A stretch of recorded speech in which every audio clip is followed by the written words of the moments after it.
তারিখটা 20 অক্টোবর 2023। নাইম প্রায় সবার সাথে ঝগড়া করে মোটামুটি সবার অমতেই নিজের চাচাতো বোন নিহাকে বিয়ে করলো নাইম। নাইমদের যৌথ পরিবার হওয়াতে ওরা সবাই একসাথে থাকে। নাইম আর নেহা সহ ওদের কাজিনের সংখ্যা প্রায় 5 জন। এদের মধ্যে নাইম হচ্ছে সবার বড়। নাইমের ছোট 2 ভাই বিয়ে করে ফেললেও নাইম এখনো বিয়ে করছিল না। তাই নাইমের পরিবার নাইমের জন্য মেয়ে দেখছিল। কিন্তু হঠাৎই আজকে দুপুরবেলা নাইম নেহাকে ভার্সিটি থেকে সোজা কাজী অফিসে নিয়ে গিয়ে বিয়ে করে বাড়িতে নিয়ে আসলো। নাইমের নেহাকে বিয়ে করা দেখে ওদের ফ্যামিলির অনেকেই এর বিরোধিতা করেছে। কিন্তু নাইম তো এক বাক্যের ছেলে।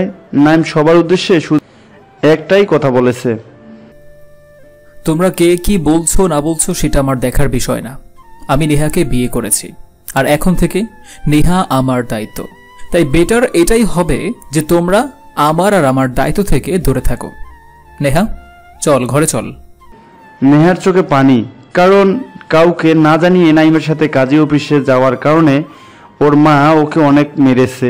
অবশ্য নাইম সবাইকে আটকে দিয়েছিল, কিন্তু তবুও এই ঘটনাতে নেহা অনেক কষ্ট পেয়েছে। নেহার হাতটা ধরে টানতে টানতে নেহাকে ঘরে নিয়ে গেল নাইম। তারপর নেহাকে বিছানার উপর ছুঁড়ে ফেলে দিল নাইম, আর নেহাকে বলল, শোন নেহা, 5 বছর আগেও তোকে আমি বলেছিলাম আমাকে বিয়ে করতে, কিন্তু তখন তুই আমাকে আমার কথা মানিস নেই। আর আজকে সেই তুই কিনা ভার্সিটির টিচারের সঙ্গে ফেসবুকে চ্যাটিং করছিস। এটা কি মানা যায়? আমাকে কোন দিক থেকে তোর কাছে নিজের জন্য অযোগ্য বলে মনে হয়েছে যে তুই আমাকে রিফিউজ করে ওই ভার্সিটির টিচারের সঙ্গে প্রেম লীলায় মেতে উঠেছিলি? নাইম ভাই শোনো, তুমি আমাকে ভুল বুঝেছ। আমি সাতমান স্যারকে পছন্দ করি না, কিন্তু উনি আমাকে পছন্দ করেন। এজন্যই অনবরত আমাকে মেসেজ করতেন উনি।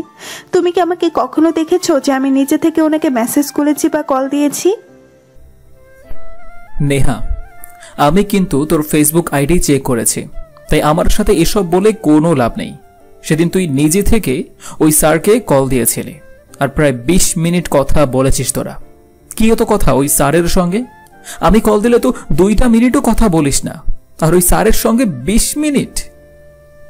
ওই দিন আমি স্যারের কাছ থেকে একটা পড়া বুঝে নেওয়ার জন্যই কল দিয়েছিলাম, এর চেয়ে বেশি কিছুই না। তাহলে তো ভালোই হয়েছে। আমি তোকে বিয়ে তো করেছি ঠিকই, কিন্তু তোকে এমন আমি কষ্ট দেব যে এই 5টা বছরে আমি কতটুকু কষ্ট পেয়েছি তা তুই হারে হারে বুঝতে পারবি। কিন্তু ভাইয়া, আমার দোষটা কি?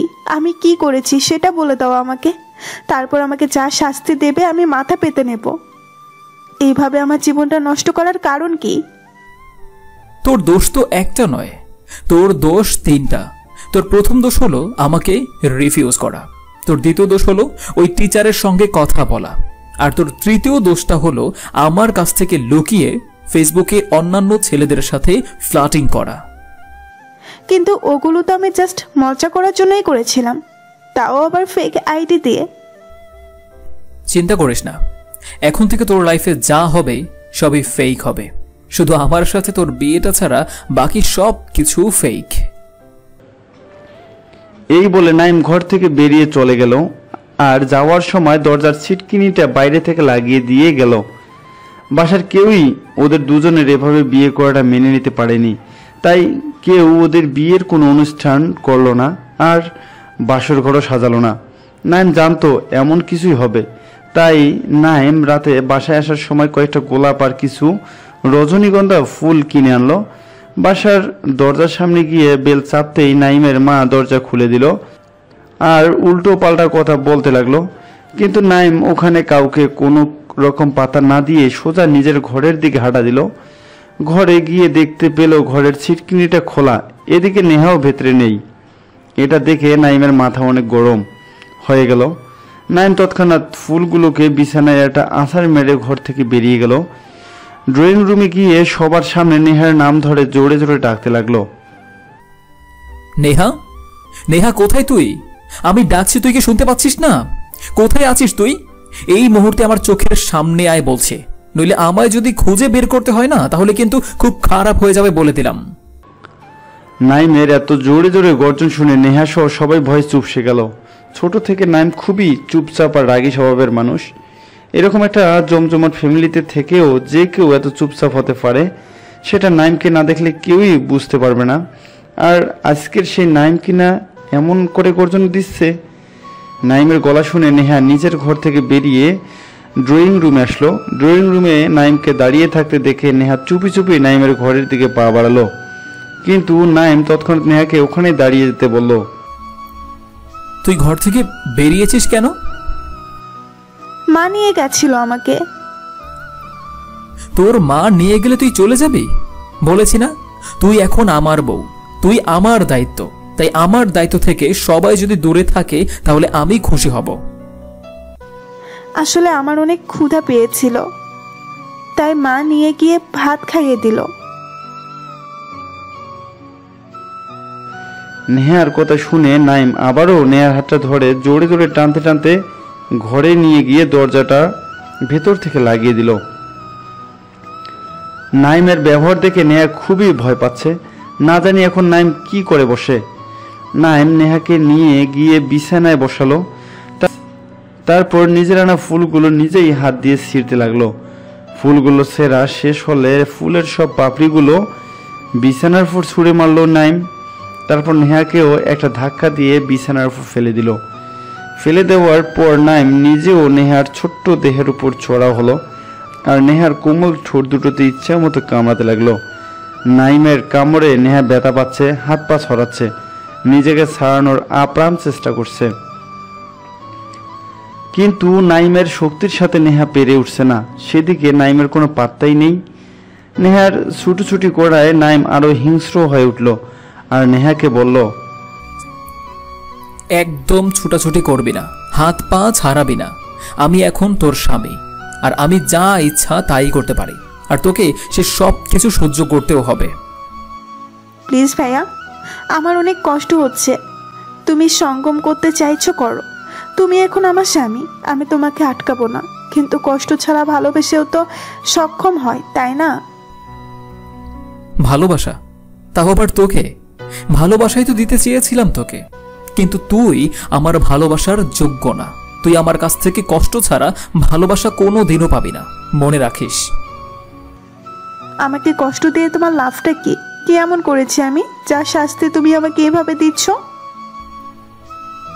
সময় হলে জানতে পারবি। এখন তোর কষ্ট ভোগ করার সময়, দেখ কেমন লাগে। বলে নাইম আবারও নেহার উপর ঝাঁপিয়ে পড়লো। এবার নেহার গলায় খুব জোরে একটা কামড় বসিয়ে দিল নাইম। নেহার পিঠে নখের আঁচড় কাটতে কাটতে নেহার জামা খোলার চেষ্টা করতে লাগলো। এক সময় নাইমের নখের আঘাতে জামা ভেদ করে নেহার পিঠ ছিঁড়ে রক্ত পড়তে লাগলো। নেহা অনবরত কাঁদছে, দাঁতে দাঁত চিপে চিৎকার হজম করার চেষ্টা করছে। এদিকে নাইম নেহার পেটের কাছে গেল, বুকের নিচ থেকে পেট পর্যন্ত জায়গাটাতেও খুবই হিংস্রভাবে কামড় আর আঁচড় কাটলো নাইম। এতেও যেন নিজের মনের রাগ কমাতে পারছে না নাইম। নেহা নিজের মুখে হাত চেপে কাঁদছে। হুট করে নাইম নেহার উপর থেকে উঠে দাঁড়ালো আর নেহার দিকে তাকালো। নেহা খুবই করুণ দৃষ্টিতে নাইমের দিকে তাকালো। নেহার স্নিগ্ধ মুখটাকে এমন মলিন হতে দেখে মুহূর্তেই থমকে গেল নাইম। তারপর আস্তে আস্তে নেহাকে ধরে উঠিয়ে বসালো। নিজের কাভার থেকে একটা মলম বের করে নেহার পিঠে লাগিয়ে দিতে চাইলো, কিন্তু দেখলো যে নাইমের আশ্রে নেহার পিঠের অংশের জামাটা ছিঁড়ে গেছে, এজন্য মলম লাগাতে অসুবিধা হচ্ছে। নাইম কোনো কিছু না ভেবে একটানে নেহার পিঠের অংশের জামাটা ছিঁড়ে ফেললো। এতে নেহার বুকের দিকে থেকেও জামা সরে যেতে নিলে নাইম নিজেই সাইড থেকে ওড়না নিয়ে নেহাকে ঢেকে দিল। নাইমের এমন দুমুখো সাপের মতো ব্যবহার দেখে নেহা অবাক হলো। একটু পর নাইম নিজেই নেহাকে বলল, অনেক হয়েছে অত্যাচার, এখন শুয়ে ঘুমিয়ে পড়। তুমি কোথায় যাচ্ছ? ঘুমাবে না? আমি ফ্লোরে ঘুমাবো, তুই বিছানায় ঘুমা। তুমি বিছানায় ঘুমালে কি সমস্যা? বিছানায় ঘুমাইলে কোনো সমস্যা নেই, বাট তোর সাথে ঘুমালে সমস্যা। কিসের সমস্যা? খুলে বলো তো আমাকে। আমি যদি আবারও তোর গলার ওই তিলটা দেখি তাহলে আবারও তোকে অসহনীয় অত্যাচার করব। আবারও যদি তুই আমার সামনে নিজের চুলগুলোকে কানের পিছনে গুজে দিস তাহলে আমার মাঝখানে ঘুমন্ত অবস্থায় থাকা হিংস্র নাইম আবারও জেগে উঠবে। অলরেডি তোকে অনেক কষ্ট দিয়ে ফেলেছি, একদিনে কষ্ট দিয়ে মেরে তো কোনো মজা নেই। তোকে আমি ধুকে ধুকে কষ্ট দেব। এত ঘৃণা করো তুমি আমায়? আমাকে কেউ এত ঘৃণা করতে পারে তা তোমাকে না দেখলে আমি জানতেই পারতাম না। এতই যখন ঘৃণা করো আমাকে, বিয়ে করলে কেন? যেন তুই সুখে থাকতে না পারিস। আমি তোকে সুখ দেব না নেহা, তোকে সুখী হতে দেব না আমি।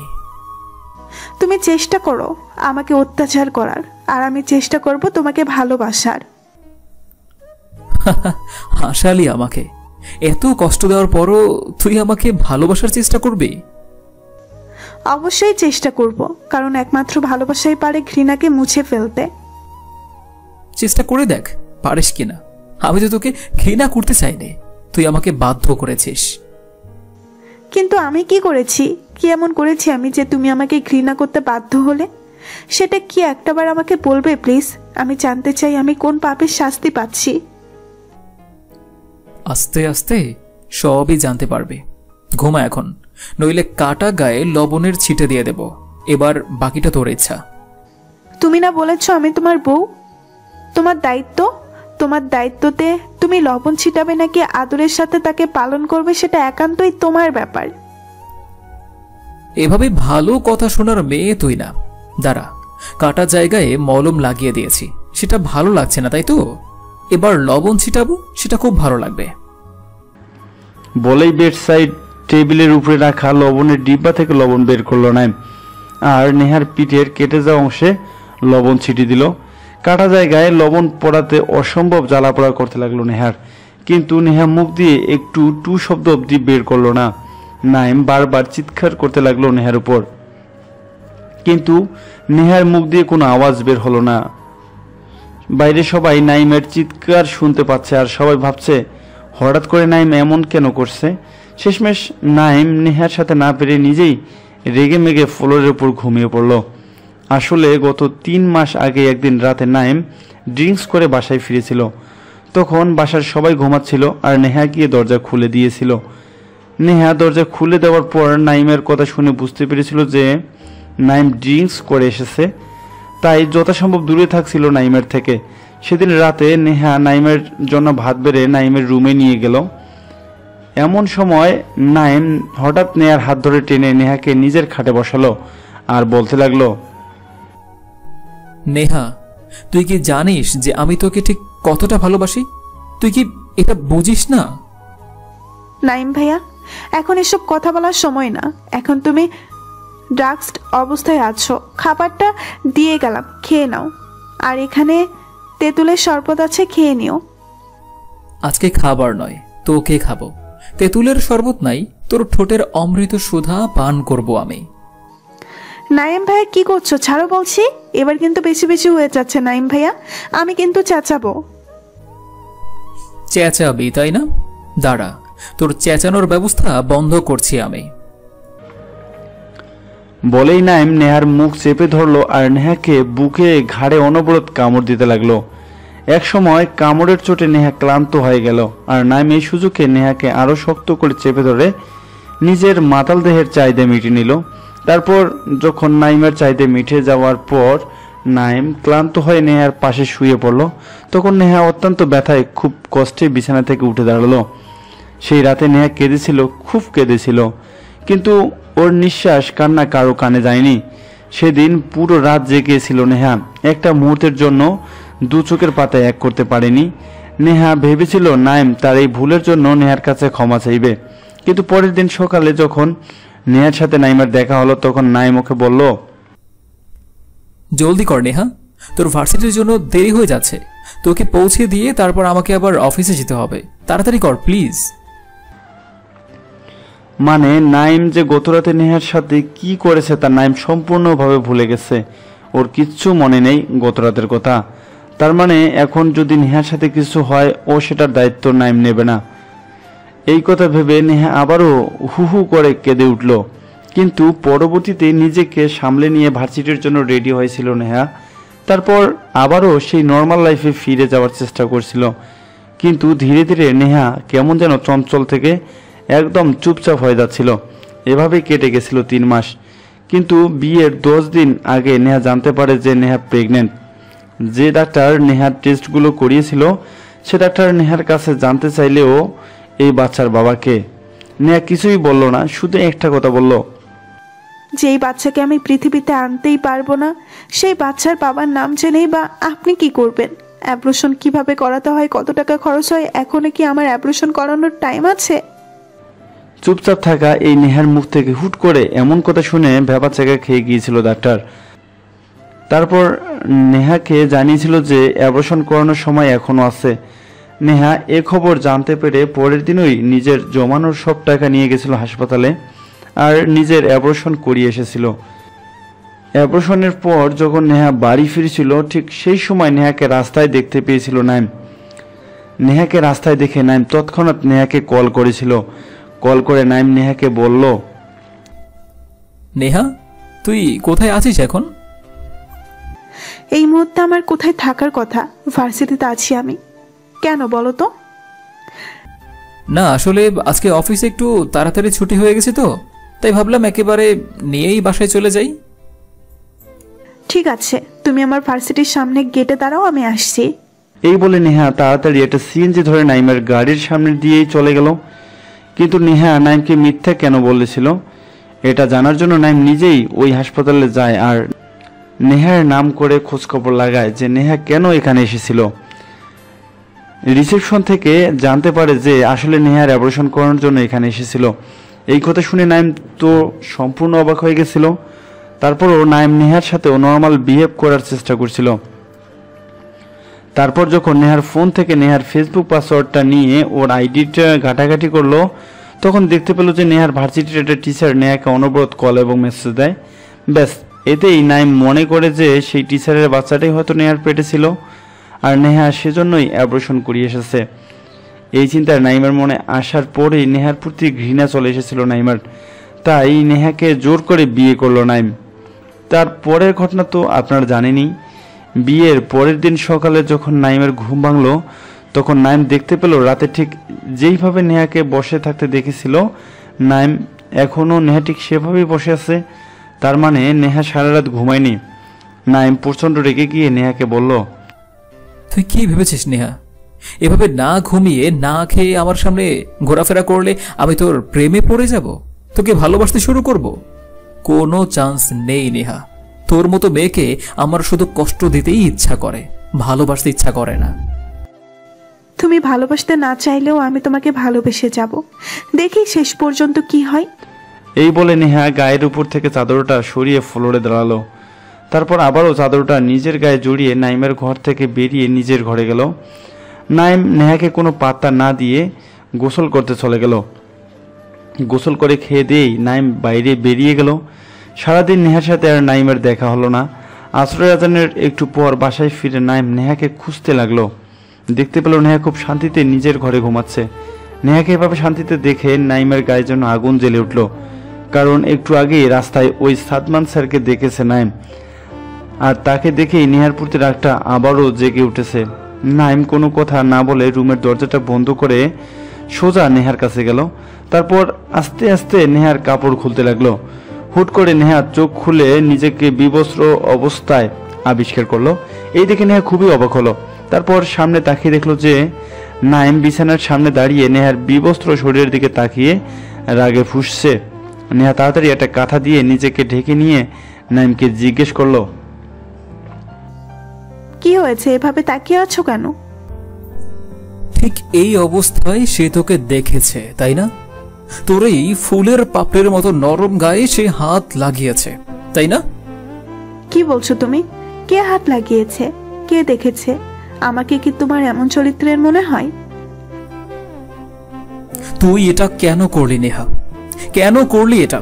আমি তো তোকে ভালোবাসতে চেয়েছিলাম, কেন আমাকে ভালোবাসতে দিলি না তুই? কেন আমাকে হিংস্র বানিয়ে দিলি তুই? একটু বলতো আমাকে। বলেই নাইম নেহার গা থেকে কাঁথাটা সরিয়ে দিয়ে আবারও নেহার পুরো গায়ে নিজের নখ আর দাঁতের কামড় বসালো। আর আজকে দ্বিতীয়বারের মতো নেহার সাথে শারীরিক সঙ্গমে লিপ্ত হলো নাইম। আগের বার যদিও বা একটু রহম করেছিল নেহার উপর, কিন্তু এবার আর কোনো রকম রহম করলো না।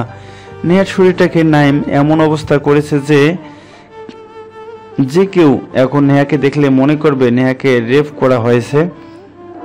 নেহা নিজেও নাইমের কাছ থেকে এমন ব্যবহার পেয়ে অত্যন্ত কষ্ট পেল, কিন্তু হাজার কষ্ট পেলেও নেহা তো মুখে কিছু বলার মেয়ে নয়, তাই বরাবরের মতোই নেহা চুপ থাকলো আর নীরবে চোখের পানি ফেলতে লাগলো। এভাবে কেটে গেল আরও 5 মাস। এই 5 মাসে নাইম নেহার ওপর শারীরিক মানসিক কত প্রকার যে অত্যাচার করেছে তা হিসাবের বাইরে। গায়ে গরম পানি ছুঁড়ে মারা, গোলাপের কাঁড়া ফুটিয়ে দেওয়া, হাতে গরম খুন্তি সেঁকা দেওয়া, শারীরিক মিলনের সময় আশ্রানো, কামড়ানো, যত প্রকারের কষ্ট আছে নাইম নেহাকে এই 5 মাসে তা দিয়েছে। একদিন নাইম রাতে ঘুমাচ্ছিল আর নেহা নাইমের পায়ের কাছে বসেছিল। হঠাৎ করে নাইমের ঘুম ভেঙে যাওয়াতে নাইম তাকে দেখলো নেহা ওর পায়ের কাছে বসে আছে। নাইম সব রাগ ভুলে গিয়ে নরম গলায় নেহাকে জিজ্ঞেস করলো, কিরে ঘুমাসনি এখনো? যা ঘুমিয়ে পড়, আর রাত জাগিস না। আজকে আমাকে একটা সত্যি কথা বলবে প্লিজ? হ্যাঁ বল, আজকে তুই যা জানতে চাইবি তারই উত্তর দেব। তুমি আমার সাথে এমন কেন করছো? তোমার কাছে আমার দোষটা কি? আমার উপর এত কিসের রাগ তোমার?